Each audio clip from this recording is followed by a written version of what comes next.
शिवसेना पक्ष आणि चिन्हासंदर्भात ठाकरेंच्या शिवसेनेकडून जोरदार युक्तिवाद सध्या सुरू आहे। निवडणूक आयोगानं आधीच निकाल ठरवलेला होता। आयोगाला सोयीनुसार निर्णय घ्यायचा होता आणि एवढंच नाही तर आयोगानं मान्यता दिल्यानंतरच एकनाथ शिंदे हे सत्तेत आलेले आहेत आणि त्यामुळे ही लोकशाहीची थट्टा असल्याचा युक्तिवाद कपिल सिब्बल यांनी केलेला आहे। फक्त नेते म्हणजे पक्ष नाही, पक्षामध्ये पदाधिकारी कार्यकर्ते सुद्धा असतात असंही यावेळी सिब्बल यांनी नमूद केले। दरम्यान पक्ष आणि चिन्ह सुनावणीबाबत कोर्टामध्ये आज कपिल सिब्बल पुन्हा एकदा युक्तिवाद करणार आहेत। त्यामुळे आजचा दिवस सुद्धा कपिल सिब्बल यांच्या युक्तिवादानंच गाजणार आहे असं दिसतं आहे। आणि या संदर्भात माहिती देण्यासाठी माझे सहकारी स्वप्नील जाधव आपल्याबरोबर जोडला गेलेला आहे। स्वप्नील, आपण पाहतोय गेले 4 दिवस जोरदार युक्तिवाद सुरू आहे सुप्रीम कोर्टामध्ये आणि अक्षरशः कपिल सिब्बल यांनी पिसं काढलेली आहेत निवडणूक आयोगाची असं सुद्धा म्हटलं जातं आहे। अनेक गोष्टींवर त्यांनी बोट ठेवलेलं आहे। आज सुद्धा युक्तिवाद आहे। आज नेमकं महासुनावणीमध्ये काय काय होणार आहे, कशा प्रकारे ही सुनावणी आता पुढे जाणार आहे?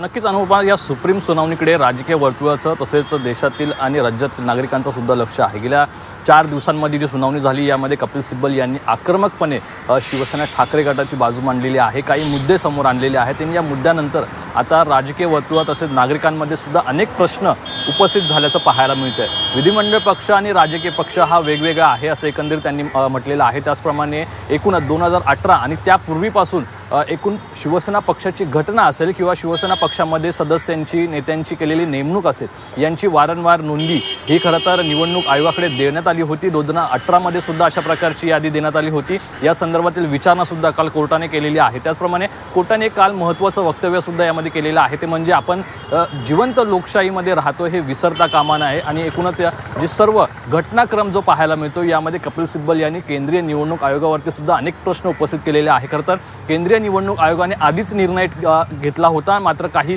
वेळ यामध्ये घेतला आणि या वेळेच्या निष्कर्षापर्यंत पोहोचल्यानंतर हा निर्णय घेण्यात आला। त्यामुळे हा निर्णय कसा चुकीचा आहे हे कपिल सिब्बल कोर्टामध्ये मांडताना आपल्याला पाहायला मिळतात। मात्र एकूणच यामध्ये अनेक कागदपत्रांचा समावेश आहे।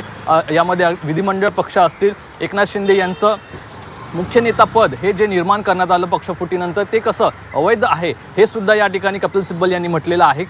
एकूण जर घटनेमध्ये पाहिलं तर पक्षप्रमुख आणि एकूणच या ठिकाणी शिवसेना प्रमुख हे 2 महत्त्वाची पदं होती। मग मुख्य नेता हे पद कोणत्या घटनेच्या आधारावरती काढण्यात आलं या संदर्भातील सुद्धा विचारणा कपिल सिब्बल यांच्याकडून करण्यात आलेली आहे। केंद्रीय निवडणूक आयोगावरती असे बरेच प्रश्न कपिल सिब्बल यांनी विचारलेले आहेत आणि या प्रश्नांवरती विचार आता कोर्ट सुद्धा करत आहे। त्यामुळे एकूणच कपिल सिब्बल यांचा 5वा खरं तर आज दिवस आहे। केंद्रीय निवडणूक आयोग यांच्या विरोधामध्ये हा आक्रमक पवित्र आपल्याला पाहायला मिळतात। जो निर्णय केंद्रीय निवडणूक आयोगाने पक्ष आणि चिन्ह शिंदे गटाला देण्यासंदर्भातील घेतलेला निर्णय आहे त्या विरोधात खरं तर ही सुनावणी आपल्याला सुरू असल्याचं पाहायला मिळते। यानंतर खरं तर आमदार आणि खासदार या संदर्भातील सुद्धा युक्तिवाद कपिल सिब्बल यांच्याकडनं नक्कीच होईल। मात्र कुठेतरी एक निर्णायक भूमिकापर्यंत एकूण कपिल सिब्बल यांचा युक्तिवाद येऊन पोहोचलेला आहे। मात्र यानंतर शिंदे गटाचा युक्तिवाद काय होतो हे पाहणं ते महत्त्वाचं आहे। निश्चितच स्वप्नील, धन्यवाद दिलेल्या सगळ्या सविस्तर तपशिलांसाठी, केलेल्या विश्लेषणासाठी। स्वप्नील जाधव आमचे प्रतिनिधी आपल्याबरोबर होते।